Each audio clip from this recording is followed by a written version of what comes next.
va laisser la parole au professeur de Lévingan, donc responsable du centre expert hépatite virale Aquitaine, le CEVA, sans jeu de mots avec celui de l'Alsace. Donc voilà, tu vas nous expliquer, Victor, comment tu vois un peu quelle mise en œuvre finalement de ces recommandations de ce dernier rapport de 2016. Merci beaucoup Frédéric, merci, je suis ravi d'être là. Alors c'est difficile parce que il faut que je fasse du pragmatique et c'est pour ça que j'ai fait des diapositives. Je suis désolé, mais il faut essayer de trouver maintenant comment on va faire. Alors je vais essayer de vous faire une proposition. Alors d'abord pour vous rappeler quand même que les hépatites virales, bah, ça tue. Hein, je crois que c'est important de le rappeler, c'est tout nouveau, ça vient d'être publié dans le Lancet, donc 2016. Et vous voyez que les hépatites virales étaient à la 10e place dans les causes de mortalité dans le monde. Vous voyez qu'il y a les infarctus qui sont toujours en tête. Mais vous voyez que 20 ans plus tard, les hépatites virales ont gagné du terrain et sont donc la 7e cause de décès dans le monde. Alors il n'y a pas que l'AC là-dedans, mais ça nous renforce encore dans notre conviction de travailler sur les hépatites virales. Alors, pour moi, l'année 2016, comme l'a dit Pascal, c'est une année exceptionnelle. C'est une année exceptionnelle, pas forcément pour tout ce que nous avons vécu, mais pour tout ce qui s'est passé en ce qui concerne les hépatites C. On va revenir au mois de février. Au mois de février, l'AFEF écrit « L'accès à un traitement universel est un objectif à court terme ». C'est la première fois qu'une société savante dans le monde écrit noir sur blanc cette recommandation avant que les États-Unis et l'Europe fassent la même chose, février 2016. Et ce qui est rassurant, c'est que 3 mois plus tard, donc c'est une très belle journée, le 25 mai, Marisol Touraine nous confirme que nous avions raison et qu'elle va suivre nos recommandations. Donc j'espère qu'elle va faire pareil pour les recommandations qui viennent d'être publiées au mois d'octobre. Et puis l'année va continuer d'être très belle, surtout le mois de mai, puisque le 25 mai, il y a la Haute Autorité de Santé qui émet aussi la liste des patients prioritaires au traitement. Le 11 juin 2016, il y a l'arrêté ministériel, donc c'est vraiment une très belle année. Et puis on continue, une superbe année, octobre 2016, le rapport du mot 2 qui sort, alors qu'il y avait tout l'été et que peut-être certains se disaient que ce rapport ne pourrait pas sortir pendant l'été. Et puis alors je me suis trompé sur la date, c'est le 24 novembre 2016 où il y a l'avis de la commission de transparence qui est sorti, qui dit qu'elle valide l'accès universel au traitement de l'hépatite C. Donc maintenant, après la validation du collège, il ne nous manque plus que l'instruction ministérielle. Alors j'ai mis la photo du 25 mai, vous reconnaissez Marisol Touraine, on espère bien que d'ici la fin 2016, elle confirmera les recommandations de la commission de transparence, et ainsi nous pourrons vraiment dire que l'année 2016 a été exceptionnelle. Alors maintenant, on va rentrer dans le vif du sujet, parce que 2017, c'est à nous de travailler, et vous, et nous, et toutes les autorités, pour arriver à mettre en place toutes ces recommandations. Alors pour moi, il y a 3 points dans les recommandations. Il y a le dépistage, le traitement, et le suivi après guérison virologique. Alors, je suis très gêné avec ce mot guérison, c'est pour ça que je mets toujours virologique à côté, et je crois que c'est un très mauvais mot. Alors pour le malade, c'est un très joli mot, mais à mon avis, un très joli mot à court terme. Et je suis toujours gêné de dire aux patients, vous êtes guéri. Il est guéri, mais peut-être pas de tout. Alors le dépistage, la mise en œuvre des recommandations, c'est très difficile. Alors j'ai pris quelques exemples très concrets, parce que j'ai voulu faire du pragmatique, et après on puisse discuter, vous me dites si vous êtes d'accord ou pas. Pour moi, il y a 4 populations à dépister, qui sont dans le rapport, la population générale, les usagers de drogue, les prisons et les migrants et les populations précaires. Alors il est écrit, pour la population générale, proposer dès 2017, un dépistage de l'infection par le VHC chez tous les adultes, au moins une fois dans leur vie, et développer le niveau de connaissance de la population générale sur l'infection par le VHC. Alors ça, c'est très bien, mais en pratique. Alors en pratique, ça veut dire qu'il faut qu'on maintienne la pression sur les autorités, et c'est l'intérêt du comité de suivi du rapport. Je crois que c'est vraiment très important de continuer ce genre de comité. C'est l'information du grand public. Alors comment on va faire ? Est-ce que c'est l'État qui va payer des campagnes de pub juste avant la météo sur TF1 le soir, à plusieurs centaines de milliers d'euros ? Donc ça, c'est une belle recommandation. Elle est illusoire. Et moi, je pense, vous avez le droit de ne pas être d'accord, qu'il faudrait que ce soit une campagne qui soit lancée par la FEF, mais sponsorisée par tous les industriels. C'est-à-dire qu'on leur demande de payer une campagne qui serait gérée par la FEF ou une association de malades, d'ailleurs ça ne me gênerait pas du tout, mais un financement privé pour une campagne grand public, et puis évaluer l'évolution des dépistages par les laboratoires de biologie, je crois que c'est important, ça peut être passé aussi par Santé publique France. Il faut savoir ce qui se passe, il faut savoir si on voit une augmentation du nombre de gens dépistés et avoir une évaluation en France du nombre de gens dépistés chaque année. Ça, c'est du concret. Alors, le dépistage des usagers de drogue, il est décrit faire bénéficier les usagers de drogue d'un dépistage régulier de l'infection par le VHC tous les 12 mois, notamment en médecine générale. Alors, la mise en œuvre, c'est le TROD pour tous. Est-ce que vraiment il y a des TROD partout? Est-ce que tout le monde a été formé? On parle beaucoup des TROD, vous en parlez beaucoup, mais je sais pertinemment que les TROD ne sont pas partout, les formations ne sont pas faites, et il y a beaucoup de travail pour aller former tout le monde au TROD. La formation des XAPA et des autres associations, c'est ce qui est fait en Alsace et dans d'autres régions, mais il y a encore beaucoup de XAPA où on ne dépiste pas l'hépatite C. On a du mal à l'imaginer. Et pourtant, c'est vrai. Donc là, il faut qu'on y aille, il faut que vous y alliez, il faut que nous, on y aille. Mais il ne faut plus qu'il y ait un seul XAPA où tous les sujets qui fréquentent ce XAPA soient dépistés. Donc là encore, je crois qu'il faut s'aider les industriels, il faut aller là où est l'argent. L'argent, il est auprès des industriels. Eh bien oui, il faut que les industriels nous financent des programmes de dépistage. C'est pas choquant à partir du moment où on arrive à obtenir un résultat. Pareil pour les fibroscans. Alors, il y a des petits fibroscans maintenant qui sont développés, qui mesurent juste l'élasticité hépatique, qui sont tout petits, mais c'est quand même 20 000 euros. Donc si on veut équiper tous les XAPA, tous les CARU, tous les centres qui prennent en charge ces patients, ça fait 20 000 euros multipliés par beaucoup de centres, ce qui fait très cher. Et puis bien sûr, valoriser la mise en œuvre des projets, c'est un exemple, ce qui a été fait en Alsace. Mais vous voyez, on en est loin quand même du dépistage des usagers de drogue. Les prisons, il est marqué « Proposer et réaliser un dépistage de l'infection à toutes les personnes détenues lors de la consultation médicale d'entrée ». Je fais juste ça. Alors la mise en œuvre, collaborer avec les autorités sanitaires, parce qu'il faut aller dans les prisons. Encore une fois, ce n'est pas les détenus qui viendront dans nos services. Il faut y aller. Donc ça demande du temps. Par exemple, je donne à Bordeaux, pour que je puisse envoyer un PH de mon service consulter dans la prison, et encore, je n'ai obtenu qu'une consultation par mois, ce qui est insuffisant. Il m'a fallu 1 an de démarche pour obtenir enfin qu'il puisse aller consulter. Et pendant ce temps-là, il n'est pas dans mon service, mais c'était prioritaire. Mais c'est beaucoup d'investissement pour qu'il y ait enfin un médecin qui arrive dans les prisons. Combien a-t-on de maisons d'arrêt en France et combien sont-elles couvertes par un médecin qui viendrait prendre en charge les hépatites virales? Ça serait bien d'avoir un état des lieux de la France là-dessus. Donc les TROD, c'est pareil dans les prisons. La formation du personnel, contrairement à ce qu'on croit, les gardiens de prison ne sont pas du tout formés sur la prise en charge des hépatites C. Et ça, je pense que c'est votre rôle, d'aller dans les prisons et de faire des formations des gardiens de prison qui croient que l'hépatite C se transmet par la salive, etc., etc. C'est du vécu. Donc je sais ce que je parle en connaissance de cause. Donc là, je pense que vous avez un rôle à jouer. Et puis là encore, valoriser les projets de mise en place qui peuvent aider à donner des idées aux autres. Et alors les migrants et les précaires, donc il y a écrit réaliser chez les personnes migrantes et étrangères le dépistage des hépatites C. Ça c'est joli, c'est joli. Maintenant en pratique. En pratique, ça dépend de chaque région. J'ai rencontré la semaine dernière le responsable du SAMU social à Paris, 170 salariés. Donc c'est sûr que ça fait plaisir, il y a du monde. Est-ce que vous croyez qu'il y a autant de salariés dans le reste des régions? Est-ce qu'on est capable de mettre en place un tel dépistage? Ça me semble beaucoup de théorie. En pratique, ça me semble beaucoup plus difficile à mettre en œuvre. Et là, je pense qu'on a un gros travail à faire. Alors, il y a beaucoup de structures, et c'est ça le problème aussi des migrants et des précaires, c'est qu'il y a beaucoup de structures qui les prennent en charge, et le maillage est fait. Mais souvent, il n'y a pas de lien entre les différents organismes qui s'en occupent. Et il faut essayer dans chaque région de mettre en place ce maillage. Alors, un exemple concret, à Bordeaux, je suis en train d'essayer de le faire. Mais je vais avoir plusieurs rendez-vous parce qu'il faut que j'aille voir Médecins du Monde, il faut que j'aille voir l'association AIDS, il va falloir que j'aille voir un centre qui prend en charge des précaires qui est près de la gare, etc., etc. Il va falloir que j'aille voir une dizaine de personnes pour arriver à organiser ce maillage pour aller chercher les migrants et les précaires à Bordeaux. Donc c'est ma volonté, mais imaginez qu'il faut faire tout ça dans toute la France, ça va être compliqué. Donc, et là, je pense qu'il faut une coordination du centre expert, non pas pour que ces sujets viennent, mais pour qu'il y ait un maillage et que ces sujets-là puissent être pris en charge de la même manière où qu'ils arrivent.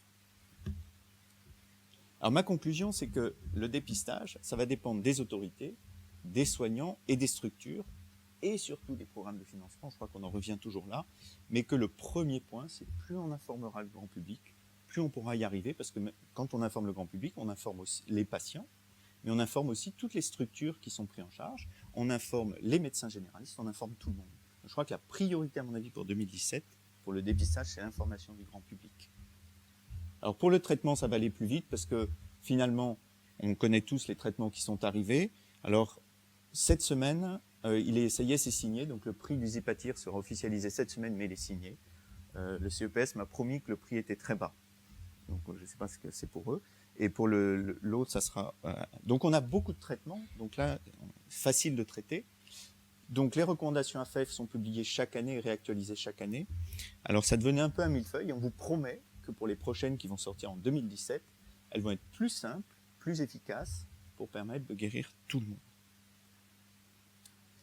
Alors les traitements vont aussi devenir beaucoup plus simples. 2018, c'est des molécules pangénotypiques, 8 semaines, une prise par jour sans interaction médicamenteuse. Ça, c'est la vraie vie et c'est l'intérêt des traitements d'AbbVie qui vont arriver en 2018. Le nouveau traitement d'AbbVie de 2018 est certainement un traitement qui va faciliter la prise en charge des patients.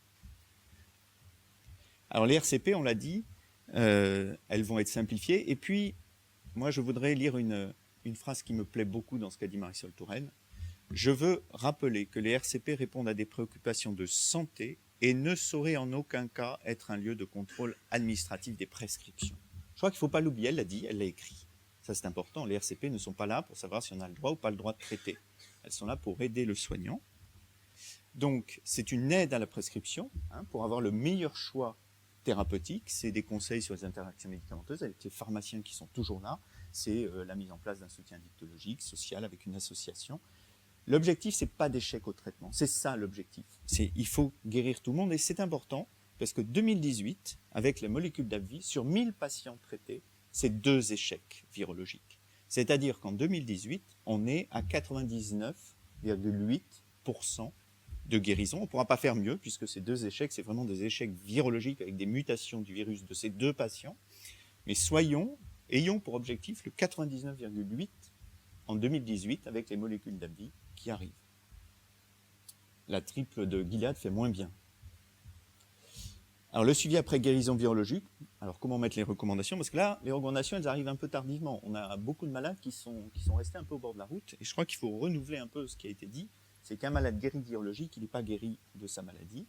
Donc alors il y a les réinfections, je crois que c'est important d'en parler, c'est l'information des populations à risque, la formation des professionnels de santé, des campagnes ciblées vers ces populations qui sont extrêmement difficiles à atteindre. Encore les usagers de drogue, ça va à peu près, mais les HSH, avec leurs pratiques, là on a du mal à aller vers cette population de patients. Je crois que le rôle des associations est majeur dans ces structures pour ces réinfections, pour arriver à toucher ces gens-là qui sont à risque de réinfection. Et le suivi de la maladie hépatique, c'est la régression de la fibrose, c'est le risque de carcinome vasculaire et c'est l'alcool syndrome métabolique. On l'a dit tout à l'heure, mais il faut le répéter. Et alors à la fin, donc voilà, ça c'était ma première conclusion. J'ai quelques diapositives pour finir. Donc on est trois acteurs, les associations, les autorités de santé et les soignants et notamment la FEF. Il faut qu'on continue de travailler ensemble. Comme on l'a fait, je pense que la belle année 2016 que nous avons eue, elle est due à tous. On a tous contribué à notre niveau à cette véritable histoire et cette belle histoire. Alors, Yann m'avait dit, il faut maintenant répondre à combien de temps ça va mettre. Alors ça, c'était gentil comme question, mais je ne suis pas devin, je suis un pauvre médecin qui essaye. Alors, combien de temps? En ce qui concerne les autorités de santé, il va falloir, la première question, c'est est-ce qu'ils vont mettre du temps à faire leur campagne grand public? Ça, c'est pas nous ou alors il va falloir qu'on paye, que ce soit nous qui le fassions. Combien de temps il va falloir pour développer les TROD? Vous avez vu le temps qu'il a fallu pour que les TROD soient disponibles. Donc, si nos autorités mettent autant de temps pour diffuser les TROD, c'est pas gagné. Pareil pour les fibroscans, il va falloir qu'ils payent des fibroscans. Ça a déjà été le cas, il y a quelques années, la DGOS a acheté une dizaine de fibroscans pour mettre dans les prisons et les XAPA. Et puis le traitement, c'est la négociation des prix. Donc on m'a promis un prix exceptionnel pour les hépatires, très bas. On n'a pas voulu me dire lequel. Des facilités de prescription, alors c'est l'intérêt de la RCP qui n'est plus nécessaire pour tout le monde. Je pense qu'il faut des facilités de prescription par plus de médecins. On peut imaginer, comme c'est marqué dans le rapport, que des généralistes impliqués dans la prise en charge de l'hépatite C puissent prescrire ces médicaments. Un comprimé par jour sans interaction. Pourquoi est-ce réservé aux hépatologues? Mais ça viendra de là-haut, la décision. Et facilité de prescription et de dispensation. Je crois qu'il faut pouvoir que ces médicaments, s'ils sont prescrits par des généralistes, ils puissent aussi être disponibles en officine à partir du moment où on a bien structuré les choses. C'est pas plus compliqué qu'autre chose, ce traitement. Alors, pour les sociétés savantes comme moi, c'est continuer l'information des praticiens. On sait qu'il y a une inégalité de prise en charge des patients sur les territoires. Continuer de travailler avec les autorités sanitaires en collaborant avec eux et en ne les affrontant pas. On se rend compte que quand on travaille avec eux, qu'on arrive à faire avancer les choses. Travailler avec les associations, c'est la raison pour laquelle je suis ravi d'être ici. Le traitement, il faut continuer l'information des prescripteurs et c'est pour ça que les RCP vont continuer pour les médecins qui le souhaitent, qui ne sont pas des experts. Et puis je voudrais vous montrer, pour le temps, ça dépend des centres. Alors je vais vous montrer un centre en France. Donc, combien de temps pour traiter tout le monde, ça dépend de la volonté des praticiens et de leur fil actif. Donc ça, c'est une histoire vraie. Vous voyez, 2014-2017. En 2014, dans ce centre, tous les patients cirrhotiques sont traités, puisque c'est l'indication à l'époque. Entre 2014 et 2015, il n'y a pas de F dans ce centre parce qu'on ne fait pas de biopsie hépatique. Donc on fait des fibroscans. Et tous les patients qui ont un fibroscan supérieur à 9,5 sont traités. Et puis en 2016, après 2015, entre 2015 et 2016, tous les patients qui ont un fibroscan supérieur à 7,1, puisqu'il marquait le F2C vert, et comme dans ce centre, ils ne savaient pas ce que c'était qu'un F2C vert, ils ont pris le fibroscan à 7,1. Et tous les patients de la file active ont été traités avec leur fibroscan à 7,1. Et puis depuis l'annonce de Marisol Touraine le 25 mai 2016, et comme elle a dit que les RCP n'étaient pas un organisme de contrôle, tous les patients sont traités depuis le 25 mai 2016 dans ce centre, quel que soit leur stade de fibrose, puisqu'ils n'ont pas de biopsie hépatique. Donc on ne sait pas qui sont F0, F1. Et donc comme ça, ce centre est prêt, dès 2017, à faire le test et le traitement. Toute la file active de ce centre est traitée. Il faudrait qu'il en soit de même sur l'ensemble du territoire. Et puis combien de temps? Eh bien, je crois que c'est le dépistage, c'est le lobbying politique. Je crois qu'on est en période électorale pour encore quelques mois. Il faut y aller, il faut qu'on y aille tous. Il faut poser des questions, il faut savoir ce qui sera fait. Il faut demander de l'argent. On va être dans une période un peu difficile pour avoir de l'argent, mais je crois qu'il faut y aller dans le lobbying politique. C'est comme ça qu'on y arrivera, de toute façon. Donc c'est le rôle des associations. Et puis vous dire qu'on n'oublie pas la fibrose, puisqu'il y a un symposium international sur la fibrose hépatique à Bordeaux au mois de juin, donc on y pense. Et puis la dernière chose, c'est remercier mon équipe, qui est fort nombreuse, et vous dire que l'avenir de l'épidémie de l'hépatite C dépend de la volonté de tous et de la motivation de chacun. Je vous remercie.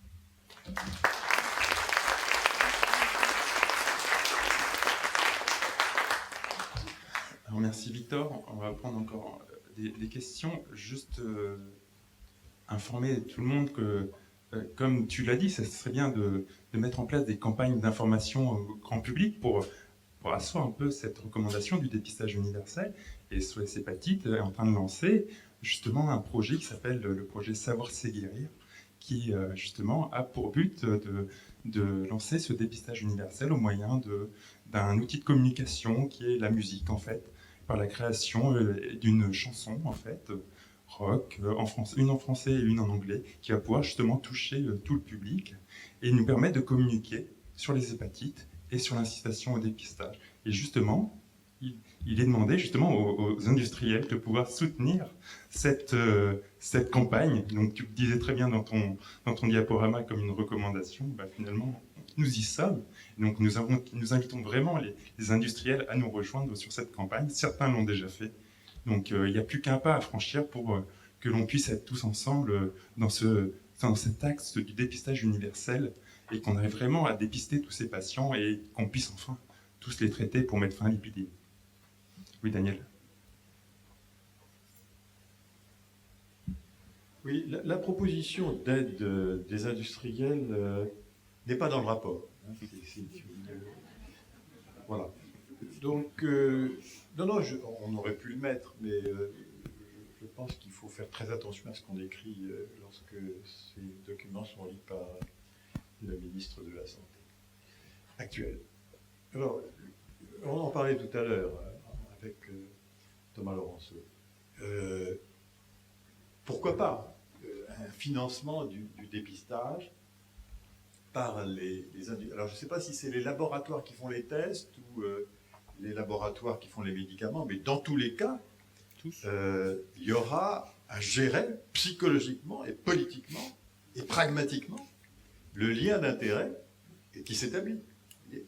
Donc, moi, je suis, comme toi, assez pragmatique et on va suivre l'évolution des choses, mais il est clair que dans la sensibilité actuelle, et on a vu les difficultés pour la production du rapport, hein, voilà, c'est assez sensible. Ça peut bouger, mais il faut avoir conscience que derrière, il y aura un amical procès de liens. Voilà.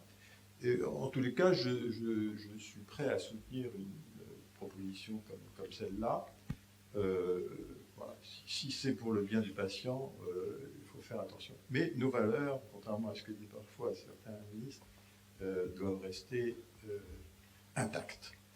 La deuxième chose qui peut faire évoluer un petit peu la question de « et pour quand ?», il faut qu'on soit averti de l'épidémiologie. J'ai oublié de le rappeler tout à l'heure, et puis tu ne l'as pas fait non plus. Il reste 150 000 personnes à traiter. Il faut être clair là-dessus. C'est-à-dire qu'on en avait 500 000 avec Thierry, ou 600 il y a quelques minutes. Maintenant, on n'a plus que 150 000 personnes à traiter. Il y en a la moitié qui sont déjà connues, voilà, de vos structures hospitalières et des médecins libéraux, parce qu'ils étaient F0, F1, ils avaient été diagnostiqués et ils viennent une fois par an. Ces malades-là vont être pris en charge, je ne sais pas, tu nous diras comment ça se passe, mais tu les vois régulièrement et je suppose que tu leur proposes un traitement, un dialogue singulier, comme l'écrivait Marisol Touraine. Et en général, d'ailleurs, ils l'acceptent, pas tous, pas tous, c'est ce que tu me disais. Et donc ceux-là vont être traités dans les semaines, les mois et les toutes petites années qui viennent. Et puis il y a 75 000 personnes, c'est celles-là qu'il faut dépister. Et là, quand on dit, on pose la question, est-ce que ça va s'arrêter vite ? Ça va dépendre de la capacité qu'on aura de les dépister et de les prendre en charge. Et ça peut demander plusieurs années, et nous, avec Victor, on avait 15 000, 150 000, 10 ans. Voilà. Donc on avait estimé que quand on reviendra avec Thierry en 2026, ce sera réglé. Pascal ? Oui, juste pour compléter ce que Daniel dit, 75 000 personnes, ça fait 1 personne sur 1000 en France. Je crois que c'est des chiffres comme ça qu'il faut qu'on balance. Il y a 1 personne sur 1000 en France qui ignore qu'elle est porteuse d'hépatite C, et il faut aller la chercher. Moi, je voulais profiter du passage de Victor, et puis comme représentant de la FEF, on attend avec impatience, et SOS Hépatite a participé, le rapport sur le débat citoyen sur la vaccination. On s'est plaint officiellement que la FEF n'a même pas été interrogée, si je me trompe. On s'est plaint nous aussi, on a envoyé un courrier aux différentes autorités. Voilà, on est d'accord. On n'a jamais eu de réponse. Je trouve ça purement scandaleux qu'on puisse faire aujourd'hui un débat citoyen, qu'on se veut citoyen sur la vaccination, et que l'hépatite B, qui a sauvé tant de vie, la société savante numéro 1, soit même pas dans ce débat-là. Quelle est la position officielle de la FEF ? Nous, alors je sais qu'on a eu des débats entre nous, entre médecins, mais la position des SOS, c'est-à-dire exigeons, et on sent bien que l'évolution politique aujourd'hui est plus au vaccin obligatoire, on est en train de remettre ça en cause, mais la position des SOS, c'était ne sacrifions pas les nouvelles générations, rendons le vaccin obligatoire pour les nourrissons, puis voyons ce qu'on peut faire pour le rattrapage. C'est quoi la position de la FEF, et ce serait quoi la position qu'on pourrait défendre ensemble sur le vaccin ? Je pense qu'on a exactement la même vision des choses, donc on partage à 100% votre avis. J'ai eu encore une journaliste au téléphone la semaine dernière qui me dit « Pourquoi vous obligez la vaccination chez les nourrissons ? On n'a qu'à le faire quand ils sont adolescents. » Des trucs comme ça qui ne veulent rien dire. Et il faut lui expliquer pourquoi chez le nourrisson c'est bien. Et on sentait bien une agressivité. Et quand je lui parlais de ce qui s'est passé à Taïwan, où toute la population était vaccinée, et puis qu'on a bien vu le taux d'incidence des cancers diminuer, en gros, elle m'a répondu, je vous le fais en cours, elle m'a dit oui, mais à Taïwan, ils s'en fichent des effets indésirables, donc c'est pour ça qu'on n'en parle pas. Voilà, ça date de vendredi, une journaliste. Donc, tant qu'on en est là, si vous voulez, il y a du travail. Donc, on vous soutient. Enfin, je pense qu'on est exactement dans la même dynamique et c'est un combat qu'il faut continuer. C'est, à mon avis, une génération. Alors, pour le coup, dans 10 ans, on n'aura pas. Il faut une génération pour remettre en place le vaccin contre l'hépatite B. Mais on est à fond derrière vous et ensemble. Pareil. Oui. Moi, j'aimerais quand même m'adresser au professeur Dumont. Et puisqu'on est dans l'historique, faut-il rappeler, par rapport à la frilosité qu'on pourrait avoir sur une collaboration avec les laboratoires sur le dépistage, que sans les laboratoires, SOS Hépatite n'aurait jamais pu mener l'expérimentation sur les trottes comme on l'a fait. Donc, ça me semble vraiment essentiel aujourd'hui de dire que on est tous ensemble. Moi, je reprends vraiment le mot d'ordre de Victor. C'est tous ensemble, on peut gagner. Mais je veux dire, cessons cette frilosité, Monsieur Dumont, parce que vous avez, d'une façon ou d'une autre, trempé dans l'affaire. Donc, il n'y a pas de problème. Et pour vous mettre encore plus à l'aise, la question qui se pose, elle est très simple. C'est est-ce que l'État et Marisol Touraine amènent un budget qui est digne de ce nom au niveau d'une campagne grand public et au niveau du dépistage, et auquel cas, on n'a pas besoin des laboratoires, merci. Si ça n'est pas le cas, nous avons nécessairement recours au laboratoire. Ok. Je ne peux pas réagir très gentiment. Je n'ai pas d'état d'âme. Je pense qu'il faut clairement indiquer, et on l'évoquait tout à l'heure avec Thomas, qu'il y a une éventuelle suspicion voilà. Et si on ne pose pas les problèmes, je crois qu'on se trouve en difficulté pour les régler. Ce problème, il existe. Je l'ai subi depuis 5-6 ans avec la fabrication d'un rapport qui a été possible seulement s'il y avait un comité de validation et de synthèse. Donc je suis très à l'aise sur ces affaires-là. Et ma position, je ne l'indiquerai pas, mais elle est clairement en faveur de l'ouverture. Voilà. Et oui, je voudrais Vas-y, Thomas. réagir à ce qu'a dit Patrick, parce que effectivement, c'est pas simple. Moi, je suis d'accord avec Daniel Dumont, il faut faire attention. Ça ne veut pas dire qu'il ne faut pas le faire, mais il faut être vraiment conscient de l'hypersensibilité de la société à ces questions de conflit d'intérêts. Il y a cette logique un petit peu manichéenne aujourd'hui, où il y a les grands méchants de Monsanto à n'importe qui, et les gentils. Donc il faut faire très attention à ça, parce que ça peut être extrêmement contre-productif.